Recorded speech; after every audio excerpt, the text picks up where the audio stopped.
আজি 4 তাৰিখ 1 মাহ আৰু 2024 আমি সদৌ বিটিটি গাঁওবুঢ়া সন্থাৰ ফালৰ পৰা সদৌ বিটিডি তথা বৰ্তমান বিটিআৰ গাঁওবুঢ়া সন্থাৰ তৰফৰ পৰা সমগ্ৰ বিটিচিবাসী তথা অসমবাসী তথা ভাৰতবাসী তথা বিশ্ববাসীলৈ আমি এই নতুন বছৰৰ শুভেচ্ছা জ্ঞাপন কৰিছোঁ আৰু শুভেচ্ছাৰ লগতে আমি কামনা কৰিছোঁ যাতে 2024 চনটো এটা 2024 চনটো যাতে বিটিচিবাসী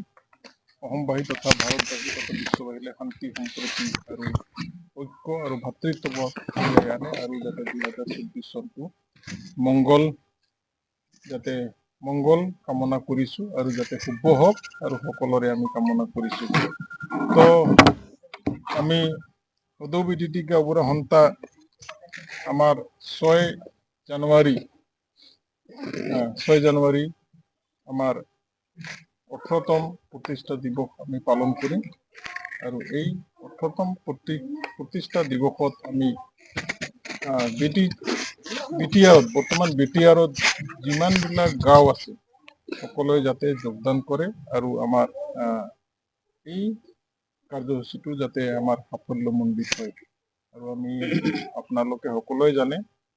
2006 চনত 6 জানুৱাৰী তাৰিখে সদৌ বিটিডি গাঁওবুঢ়া হিচাপে প্ৰতিষ্ঠা কৰা হৈছিল কোকৰাঝাৰত। বৰ্তমান বিটিচি য'ত ছেক্ৰেটাৰিয়েট আছে তাতে আমি 2006 চনত 2000 জন মান সদৌ বিটিডি গাঁওবুঢ়া সন্থাৰ 2000 জন মান গাঁওবুঢ়া লগ লাগি পেলাই তাতে প্ৰতিষ্ঠা কৰা হৈছিল আৰু আমাৰ স্বৰ্গীয় গোপাল চন্দ্ৰ বসুমতাৰী ডাঙৰীয়াই চিন্তা কৰিছিল যে আমাৰ যিটো অতীতৰ পৰাই যিটো পৰম্পৰাগতভাৱে প্ৰত্যেক গাঁৱৰ গাঁওবুঢ়া হিচাপে বাছনি কৰিছিল গাঁও ৰাইজে নিজৰ গাঁওখন পৰিচালনা কৰিবলৈ আৰু স্বৰ্গীয় গোপাল চন্দ্ৰ বসুমতাৰীয়ে চিন্তা কৰিছিল যে এই অসংগঠিত গাঁওবিলাকক সুসংগঠিতভাৱে যদি আমি এটা সন্থা প্ৰতিষ্ঠা কৰি পেলাই যদি ঐক্যবদ্ধভাৱে যদি কাম কৰিব পাৰোঁ নিশ্চয় আমি বিটিচি বৰ্তমান বিটিআৰ অঞ্চলত গাঁওবিলাকত শান্তি সম্প্ৰীতি আৰু ঐক্য প্ৰতিষ্ঠা কৰাৰ সহায়ক হ'ব বুলি তেওঁ চিন্তা কৰি পেলাই এই সন্থাটো প্ৰতিষ্ঠা কৰিছিল। আহি আমি 18তম প্ৰতিষ্ঠা দিৱস আমি চিৰাং জিলাৰ এই কাজলগাঁও গাঁওবুঢ়া ভৱনত অহা 6 তাৰিখত আমি পালন কৰিম আৰু আমি শুনিবলৈ পাইছোঁ যে 6 তাৰিখত পৰিবহণ আইনৰ বিৰুদ্ধে ড্ৰাইভাৰসকলে ধৰ্মঘট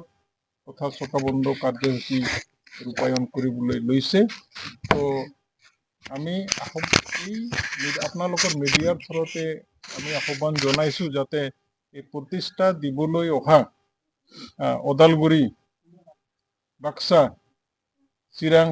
আৰু কোকৰাঝাৰৰ বিভিন্ন গাঁৱৰ পৰা গাঁওবুঢ়াবিলাক আহিব যাতে তাতে কোনো ধৰণৰ যাতে আমাক ৰেহাই দিয়ে চকাবন্ধ তথা ধৰ্মঘটৰ পৰা আমাক ৰেহাই দিয়ে বুলি আমি আহ্বান জনাইছোঁ যাতে আমি 6 তাৰিখত যি এদিনীয়া কাৰ্যসূচী আমি পালন কৰিছোঁ তাত সকলোৱে উপস্থিত হৈ পেলাই আমি আমাৰ কাৰ্যসূচীটো 18তম প্ৰতিষ্ঠা দিৱসটো সুকলমে আমি পালন কৰিব পাৰোঁ আৰু যাতে আমি সেইদিনাই আমি আহ্বান জনাব পাৰোঁ যে বিটিআৰ অঞ্চলত শান্তি সম্প্ৰীতি আৰু ঐক্যভাৱে যাতে আমি কেনেকৈ এখন সুস্থ সমাজ আৰু বিশেষকৈ আমাৰ উদ্দেশ্যই হৈছে যে বিটিআৰ অঞ্চলত সকলো জাতি জনগোষ্ঠী সকলো সম্প্ৰদায়ৰ মাজত শান্তি সম্প্ৰীতি ঐক্য আৰু ভাতৃত্বভাৱ গঢ়ি তোলা এই নতুন বছৰতে যাতে আমি সকলোলৈ আহ্বান জনাব পাৰোঁ আৰু আমি সকলোৱে বহি পেলাই আমাৰ এদিনীয়া কাৰ্যসূচীত আমি যাতে ভালকৈ পালন কৰিব পাৰোঁ এইখিনিয়ে আহ্বান আৰু আমাৰ আশা। ধন্যবাদ।